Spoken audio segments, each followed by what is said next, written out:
out this heat. Absolutely, absolutely. Robert Littal is the founder and editor-in-chief of BSO Black Sports Online. It's one of my favorite websites to go to. I get all the latest, what's happening in the sports world, the entertainment world, and everything in between from BSO. So, Robert, BSO was started. You started the company back in 2005, I want to say. Just talk to me about like the company, how it came about, the name, all of it in between, and take me back to 2005 in your mindset and creating BSO. I mean, totally different world, back Yeah. in 2005. We're talking, 16 years. You see a little of the gray hair, some of the hairline is hanging on by a thread. It was a lot different, back then, a few less pounds as well. But from a media standpoint, definitely different landscape back in 2005.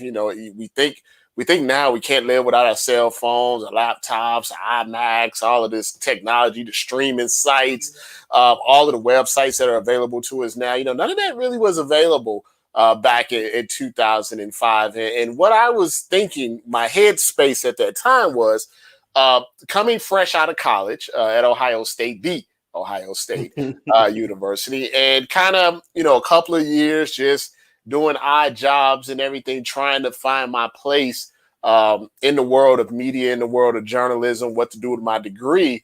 I saw that there was maybe an opportunity on this thing people call the internet, a way to be able to put your perspective on things. You could say maybe unintentionally, I kind of seen the future of social media and where we would be able to get our information more online and to be able to talk to each other and get our points across and things of that nature.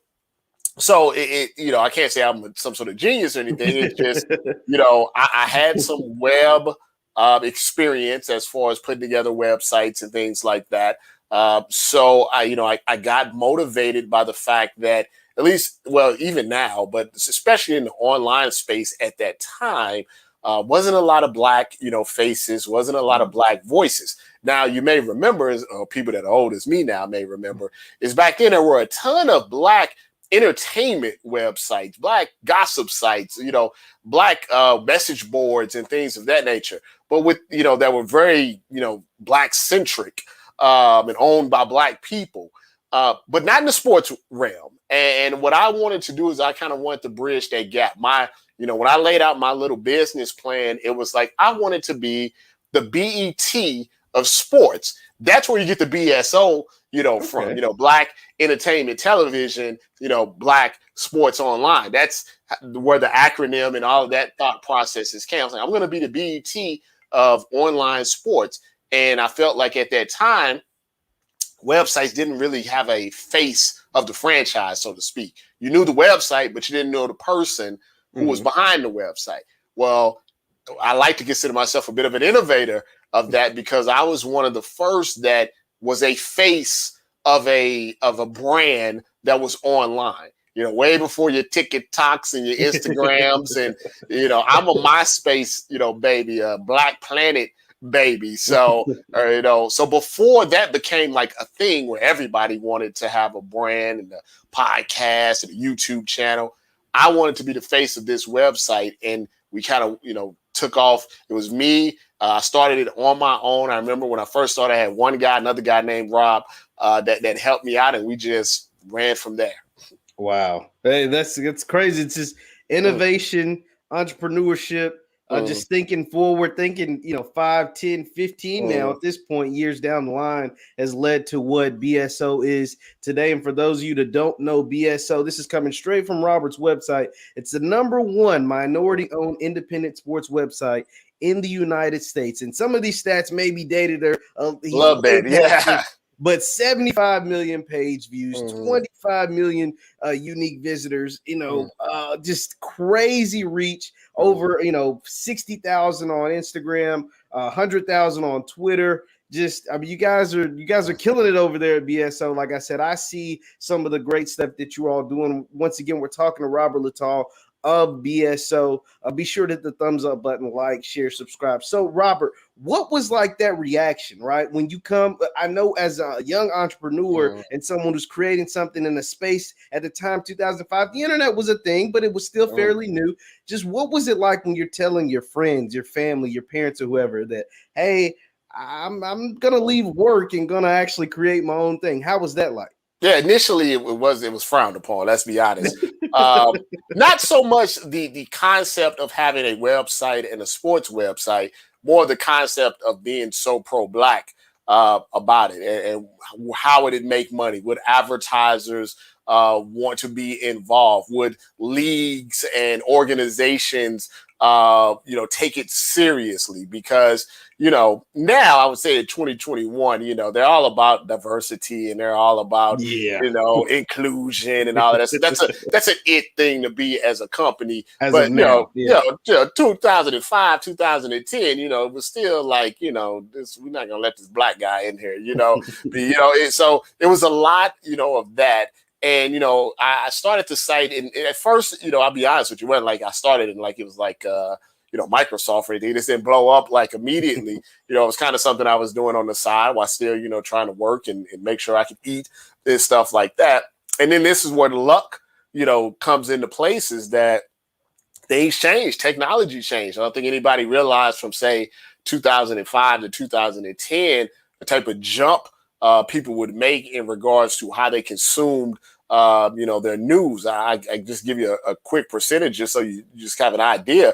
Probably those first 5 years, 90% of our traffic was from desktops, the big old, desktops. You fast forward to now, about 85% are tablets, iPhones, Androids, handheld, devices. And only like, 10-15% is from desktops. Like it just, the technology switched in my favor. For some people, that's how technology is. It's very strange. Yeah. It can switch the other way, and then you had something before that's not hot anymore, and it puts you out of business. But for me, the way people consumed information and the way I delivered information went hand in hand and at the same time, and then it was just like. No, like you said, the technology switch is definitely something that's, I don't know if anyone could have predicted that we would be as, consumers the way we are on cell phones, on tablets, just on everything that's on the go, right? And so it worked a lot in your business favor. We had a question that came in the comment, and it said, how did you get those official reporter credentials when you go to NBA finals or things like what was it? Were you able to get those immediately when you started BSO, or was that something that actually came, throughout the time? No, absolutely not. They did not want to do it. And I explained this to people, maybe a little easier now because they're a little more lax because so many people have online, ways of communicating, YouTube channels, other channels, things of that nature, podcasts. But when I started, they were steadfastly against independent, websites. Like they just didn't know what to do with it. They didn't they were scared, I would say, in the sense that they were so used to dealing with people. Back then, you probably had ESPN, you had Yahoo Sports, you had maybe TNT, you had then you had all your big newspapers, you had your LA Times, your New York Times, your New York Post. They were just used to dealing with these people that had been at these positions for 10, 20, 30, 40 years. Yeah. Whereas someone like me, they don't know who I am. I just came out of, nowhere, but what I always tell young people, and I still think it's a good thing to do today, is I just didn't ask. You know what I mean? I showed my work. That's the phrase that I use. I showed my work. If I was going to say I want to go to the NBA finals, right? I would show them the NBA articles, but then I would also show them statistics. Like, look, my NBA articles are getting 50,000 views. That's independently, that's better than, some big newspapers and stuff. And I'm doing it consistently. I have this many social media followers. I have this. I interviewed this guy. And here's the thing that I really did, just for to answer his question, is once you get in one thing, you piggyback off of that thing to the next thing. Mm-hmm. So the first thing I started getting into was boxing, because they needed anybody to talk about boxing at that time to help build the sport. So what I would do is I would, let's say I would go to the NBA. I would say, well, I've been credentialed with Golden Boy Promotions and Fox Sports for Floyd Mayweather and Showtime Productions. So, in their mind, they're like, oh, well, Showtime thinks he's okay. Fox thinks he's okay. Maybe we should give him a shot. So it's a bit of a manipulation, but you piggyback off of that. Now, if you say, well, shoot, you want to do the NFL, you tell the NFL, hey, here's my video of me at the NBA Finals. The NBA says I'm good. Yeah. Why wouldn't you think I'm good? Oh, now you're at the NFL, you show that to the college football playoffs. Well, hell, I'm talking to Bill Belichick. Why wouldn't you let me in the college football playoffs? So you start small and then you build up. So like even with the entertainment stuff I did, I started off doing small movies, like independent movies, like red carpets, right? But then I would go to Disney and say, hey, I did this movie and this movie red carpet. Then I go to Sony and then I would go to Warner Brothers. Next thing you know, like, hey, here's your Suicide Squad interview. Here, you want to talk to John Cena? You want to go to the end game? Just you build it as like a portfolio, almost like a walking resume. Because when people see the more stuff you do, and here's the thing, here's the key. Here's a really important. Doesn't matter how many people see it. All that matters, like general people, like the general population. Yeah. What matters is the decision makers, right? Yes. So if I want to do something now, and I can say, hey, decision maker, I just talked to Margot Robbie. That's one of the highest paid female actresses in the world. And she's, talking to me and we laughing back and forth and stuff. Why wouldn't you want me to talk to your little bit lower level, actress? And it kind of goes from there. Hey, that's awesome, man. That's great advice. That's great logic, right? Like it just only makes sense. If I can do this, why shouldn't I be able to do that? Building block. Yep. Yeah, exactly. Especially being an independent, you don't have corporate backing by like some of these different people. Now, Robert, once again, we're talking to Robert Littal of Black Sports Online, BSO. Be sure to hit the thumbs up button, like, share, subscribe. If you got some comments, throw them in the chat. We might be able to ask Rob. Now, Robert, with some of your content, how did you get more into some of the entertainment space, right? Like you said you started off being sports focused, but you have divulged off and like you said, you did an interview with Margot Robbie, you do some of them entertainment stuff. Just kind of tell me at what point did you kind of gravitate towards and start grabbing some of that content? Well, I used to be a rapper. Yeah. So, man. So the thing about it is, I always wanted to be in sports. I always wanted to do sports media, right?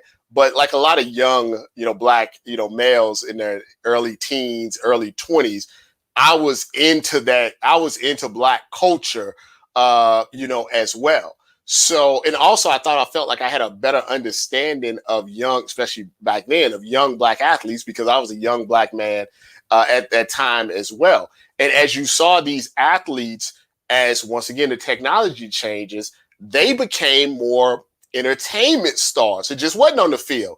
When my dad, would talk about an athlete like a Bill Russell or something like that, or Dr. J, it was just basketball court, basketball, some social stuff, but they weren't like at the fashion weeks and, all of this stuff like this, they weren't like Odell Beckham, so being also in that world, that music industry world for a little bit, and then also seeing how, that was starting to blend in with the entertainment side. Ballers want to be rappers, rappers want to be ballers.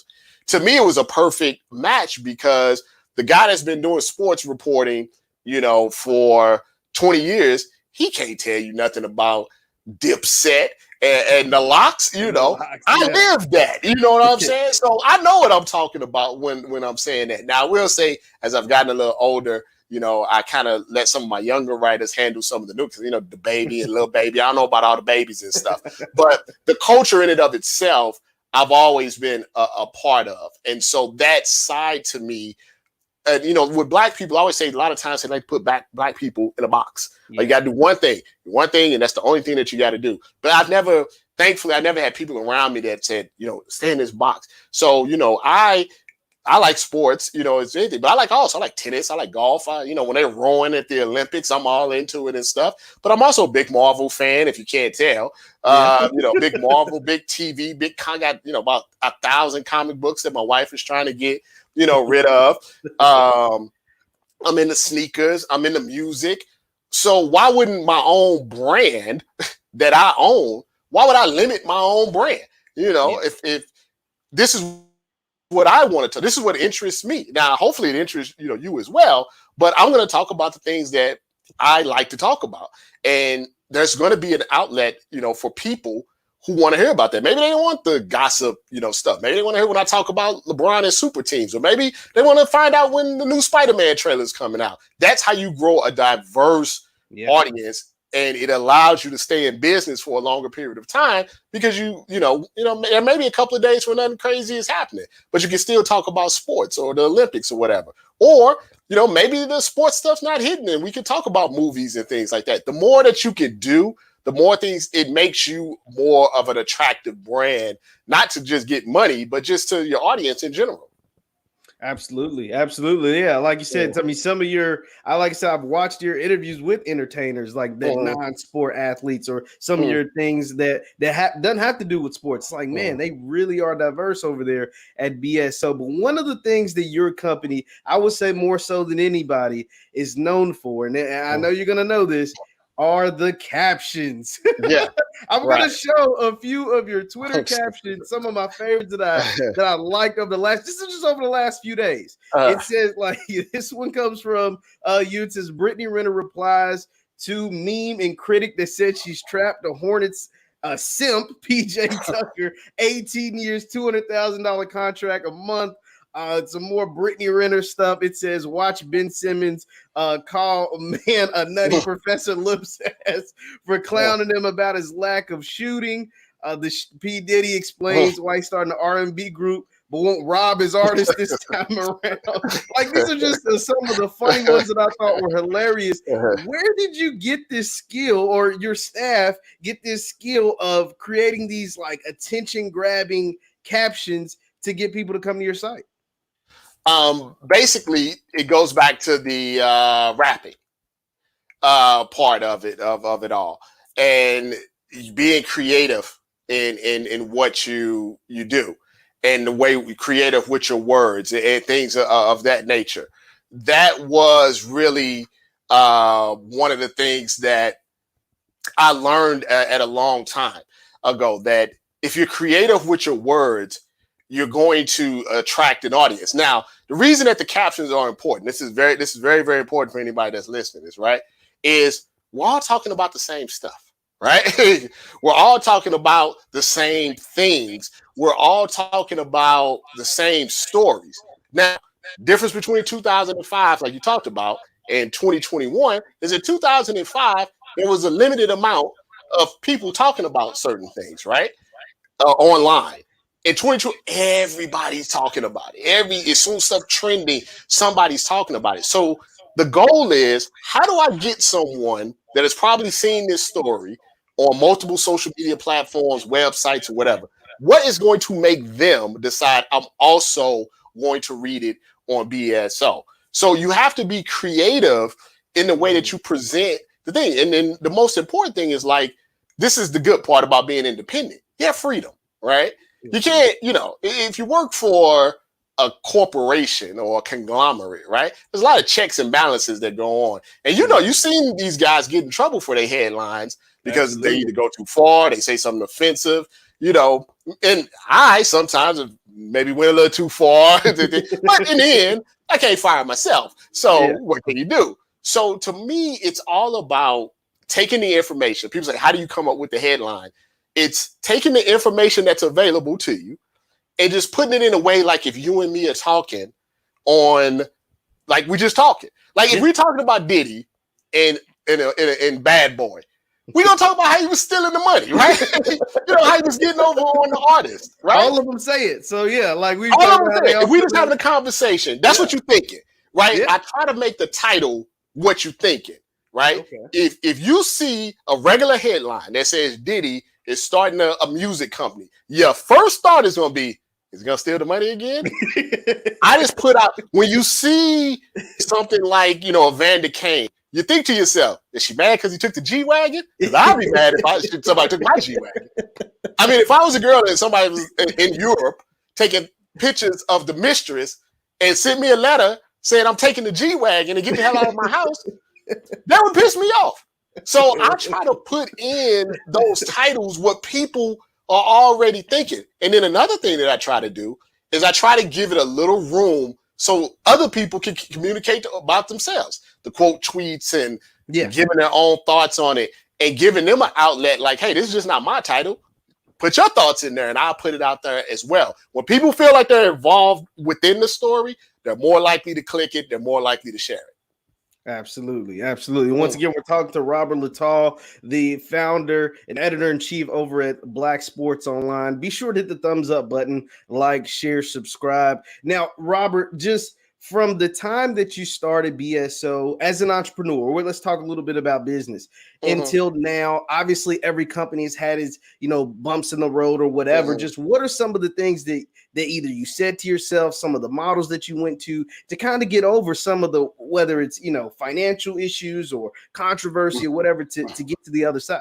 It's tough because our business is predicated on the story, and what stories are out there and then people reading. I say the reason that I would say there was a renaissance of independent websites probably from 2009 to maybe 2012, 2013. Around that time, what happened was mainstream media realized that these creative headlines, these off-the-wall stories, social media was a way that they were behind like usual. And they started to pick it up. And that's why you see ESPN doing, Jadakiss memes doing the verses, like why Sports Center doing that? Because they realized hired a whole guy for that. Like it's a whole guy. Yeah, they hired a guy for that. The Omar guy. Yeah, all of the hot takes and the moving away from the X's and the O's and more of the let's go viral type of thing. So the way a lot of those companies couldn't stay in business because the mainstream media ate up the market share. They ate up the advertising. They ate up the advertising networks. So if you were lucky, maybe you got bought out and then you became corporate, or if you're independent, it just was not enough money to stay, feasible. The difference between us and unbeknown to me, probably the thing that probably saved me was the fact that I went with basically a niche, and I didn't really look at it as a niche back then, but putting myself in this niche as, the black sports guy, basically, in this thing, it separated me from all of these other, type of sites. So even today, while, I would say there's, like you said, there's peaks and valleys. Like, there was a time, in this thing, we can still, there's certain months we hit that just the traffic is out of control, but it's stable. At least it can handle a pandemic. It can handle ups and downs because we didn't just stay put. We expanded. We talk about everything. So yeah, there wasn't no sports for like 6, 7, 8 months, but we still had all the other stuff that we could talk about. So it's very important that you pay attention to your audience, but you always are looking for new ways. Sometimes you got to pull back. Like I can't, there was a time where I could do a lot of the quote unquote for the bros stories. Doesn't fly as well in 2021 as it did in 2017. In 2017, we may have had 5 to 10 stories that literally were just, scantily clad, pictures. And those were great traffic drivers. And even today, they're still traffic drivers, but it doesn't fit well in what's going on, now. There are certain stories that I probably wouldn't have had a problem running in 2018 or 2016 that I had to take a step back and say, this is probably not a good look. I have, the advertisers that I do have probably, don't want to touch this. So even though we still, we're still out there with some of the things that we do, there's a lot of stuff now that we've pulled back on, but it's allowed us to have a better premium attraction to people that are basically keeping us in business. Yeah, absolutely. And because like you said, the landscape has changed just across America in all facets, right? Especially when it comes to, journalism and what you report on and how you word things and certain things that you say. We know that they can get, different people in trouble, canceled, whatever, you know what I mean? Like those things tend to happen. For you, Robert, I want to say, like, when has there ever been a time, being independently owned, being black owned, that like may have cost you some money somewhere, or somebody maybe turned you down because they didn't like, some of the content, or hey, maybe an advertiser came to you and was like, hey, what you're doing, this was a little over the top. Have you ever come across that? Yeah, it's possible. It's hard to tell. Nobody's Okay. gonna come out and say it. You Yeah. know what I mean? Nobody's gonna come out and be like, we didn't give him the money because he's, black. I'm sure there were situations where that happened, but I have to be honest. I try to be honest with people. I don't try to sugarcoat and things like that. I am 100% sure there's opportunities where a check came just because I was black and I had a big audience. You know what I mean? So Yeah. I can't, I can't say that, it doesn't go both ways. I'm sure there were times where they're like, this black guy, I've heard his site's a little too controversial for us, but they give Barstool the money or give these busted coverage the money, but I'm too out there, right? But then I know there's also been times where, I don't want to mess up any connects, but I can tell that the reason I got the call, the reason I got the email was because they needed, me. They either needed me personally or needed my audience, and they couldn't get it from nowhere else. So it's a kind of a balance, and that's why I try not to be, I'm very pro-black and very about all black people, right? But you have to understand that you can't just burn. You can't get mad every time you don't get something. I think that's also why I've been, able to do a lot of things. Is like when stuff doesn't happen, like if I get turned down for something, I don't cause a fit. I don't go screaming on Twitter and stuff because people watch that and you never know when the next opportunity come back. Like I just give you an example because he's black and he's rich, so it doesn't matter. Like, Kevin Hart had a show. I think he has a muscle car show. And they wanted me to help with the muscle car show and do the previews and do all of this stuff to help this, obscure muscle car show. But when it came time to interview, all of a sudden it didn't have no time to do it. You know what I mean? And the way they approached me with it was like, Dad, it kind of sucks. We had you doing all of this stuff, promised you this interview, and then, it didn't happen. Hey, no problem, because something else is going to come up eventually. Yeah. And you're going to remember the fact that I didn't freak out or anything. And I kept promoting it because I think the people that came to me, I think you're good people. You're going to get me in something else. Because you're going to remember that. You're going to remember I acted professional like that. And you have to think about that from a business perspective to not burn bridges, because as black people, we don't have a lot of bridges to burn. White people can like burn up whole hospitals and stuff. Don't matter. Right. We very, very fine line of us making mistakes and being able to come back from those, as opposed to people that don't look like us. Yeah, you said something really important in there, and what that told me, that story, some of those stories that you laid out there, was networking. It sounds like, obviously in our profession, it's networking is a big deal. Just what are some of the other ways that your networking, your professionalism has led you and got you in the door and some opportunities maybe you didn't think you'd be able to have? See, I like to tell people is that people think what you see on social media or what you see on YouTube or what you see on Instagram, they think that's the reality, right? Like that's what the person is, right? That's not really true in the sense that the deals are made with nobody around, So how you handle yourself through adversity, how you handle yourself through disappointment, how you handle yourself when you do get inside, these doors that are open for you, really says a lot about your long-term viability in whatever business, you're in.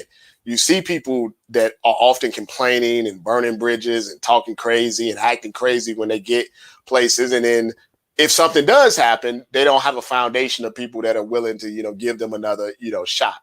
So to me, it's always been about the people that have the power.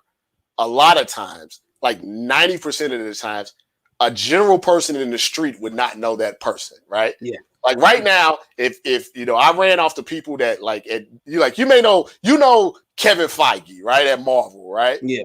And he's the big man, right? He's the big man, right? Yeah. But the person that is like, you want to go do some of this Shang-Chi stuff, that's not Kevin Feige that's doing that. That's somebody really, really important, right?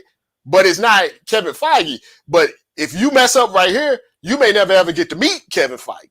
You may never even get to do anything else if you mess up their relationship. So you got to really pay attention. And when people offer you stuff, and like, I did a lot of stuff that I really had no interest in because I knew the payoff was bigger down the road. You know what I mean? Like, I don't really want to watch this movie, or I don't really want to interview this C-list actor that nobody really knows. I don't want to promote this show that looks particularly stupid to me. I don't want to do this advertising. But you do all of that because at some point, the big opportunity is going to come, and they're going to remember all the little stuff that you did that they know you didn't. Like when I was getting into boxing, they would have me interviewing boxers that wasn't even on the TV card.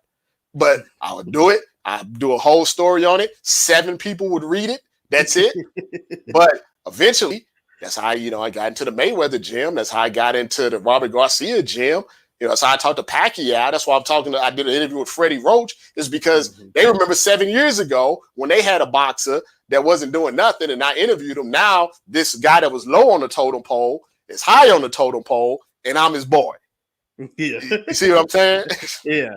Yeah. No, that's awesome, man. That's awesome. Like you said, that stuff matters, and people remember what you did to them. People remember how you make them feel and things like that. I wanna ask you as well. As far as now, we're seeing in sports a push in these things for like the vaccine, right? The shot, and you see certain guys coming out saying they're not going to take it or whatever. What are your thoughts on like some of the punishments from like the NFL and the NBA or whoever if you don't get the vaccine versus getting the vaccine, and how do you think that's going to translate, especially throughout the NFL season, which ironically starts tonight? Well, I don't know if this is still true, but I remember when I was younger, all of my friends and stuff, you get your summer job at Target, right? You Target or Walmart or in the mall or something like that. Yeah. First thing they have you do, because they hire everybody, right? What was the first thing that they had you do? You got to go to Quest Diagnostics, and you got to pee in your cup because they want to see if you had been smoking weed, right? Yeah. Now, weed is not I don't think weed's a big deal. Hopefully it becomes legalized, right? But if you want to work at Target and get your summer money, you had to do it. Right, or you had to stop smoking weed for that week. You know what I mean? You had detox or whatever. Yeah, whatever right, to get it out of the system. Right now, when I say that, when I'm meaning that if you want to work, there are going to be stipulations. If the job say you got to wear a suit and tie, you got to wear a suit and tie. You can't walk in there with jeans, right? Some jobs say that, right? Jobs give rules, right? Now, if you're like me and you work from home, it's easy to say, I'm not getting no vaccine. Why would I just want to get possibly sick at my own house, right? Yeah. It's easier for me because I don't. But if I worked for the NFL Network, and the NFL Network said, well, Rob, if you want to be on TV, if you want to come in the building, if you want to keep your spot, you want your 6-figure salary, you got to get the vaccine. You see what I'm saying? So if you're an NFL player, they're saying you don't have to get it. They're not because they can, you don't have to get it, but you have to understand that them asking or putting pressure on you, that's just part of the job. And I don't get really NFL players because I've seen NFL players take stuff that like has come from countries I can't even pronounce. They do anything they have to do to stay on the field. But here's the difference. The difference is the vaccine in and of itself has become political. And a lot of those NFL players are MAGA. So MAGA told them not to do this, even though I always say, just ask the people that are telling you not to take the vaccine, have they taken the vaccine? Because you can't get into Fox News without the vaccine. Trump got the vaccine. Trump got all type of experimental stuff going through his body. All of those senators and stuff, when they get sick, they get the good stuff. They get stuff that's not even available to you and me. Yeah. So when I see someone like Kirk Cousins, right? Yeah. Says, I'm not going to get it. I'm going to put plexiglass up. Like, that's fine. That's your choice. But I prefer someone like Kirk Cousins just be upfront and honest, right? I'm not going to get it, but I'm going to follow the rules so the people that don't get it.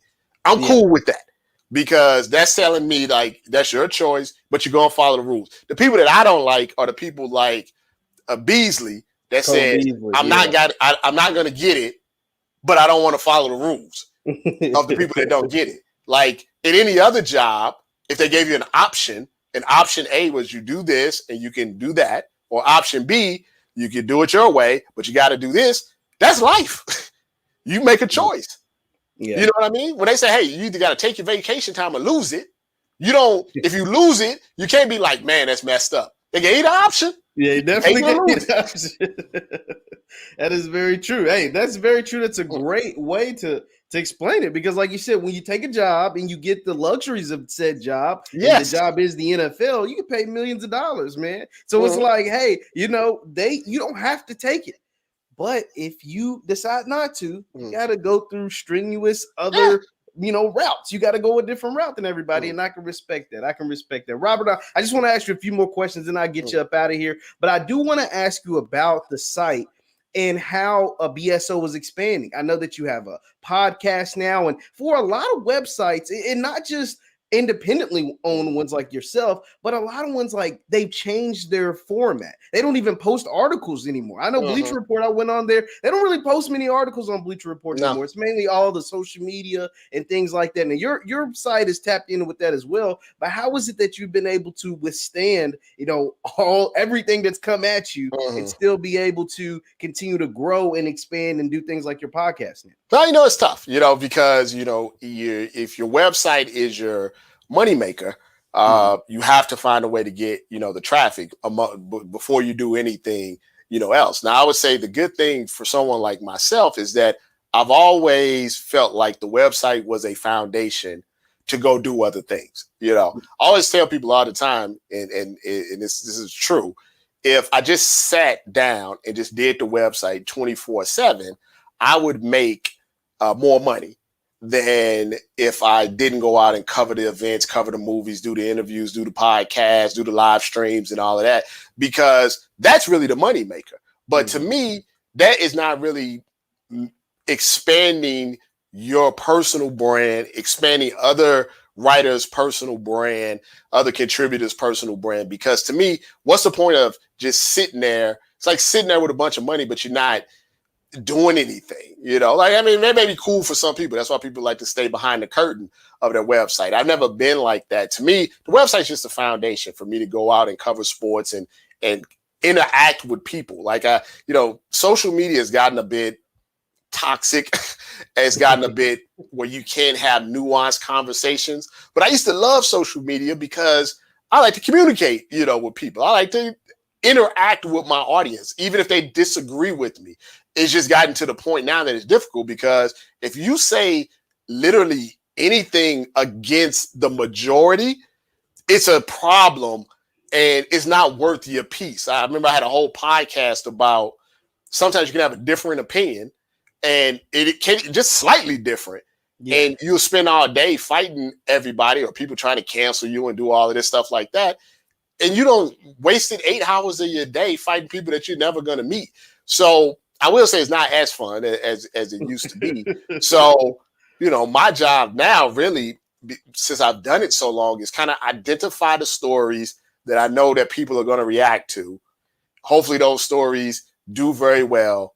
And then me go off and go read a book outside of my backyard with my little baby and just, relax, because I've done so much in the industry. I don't feel like I need to prove myself to anyone. If I say, hey, I want to cover this, there's enough stuff there in my resume that I don't really have to explain myself, why I want to do it. And because of that, but that's a lot of, that's 15, 16 years of hard work to be able to say, okay, I can pinpoint 10 stories that I know people are going to go crazy of. And then I'm going to lunch with my wife and my kid. I'm going to go walk the dog. I'm going to live actually life, because what's the point of building this and being in prison? I don't want it to be like that. Absolutely. Once again, we're talking to Robert Littal, the creator and founder, editor-in-chief over at BSO. Robert, thank you so much for tapping in with me today. I know you got a busy million things you could have been doing, like you said, playing with your little baby, walking your dog, but you spent a few minutes with me today. Once again, this is Jeff Lighty Jr. with the Black Sports. I almost said Black Sports Online with the Victory Formation, the Black Boss channel. Be sure to hit the thumbs up button, like, share.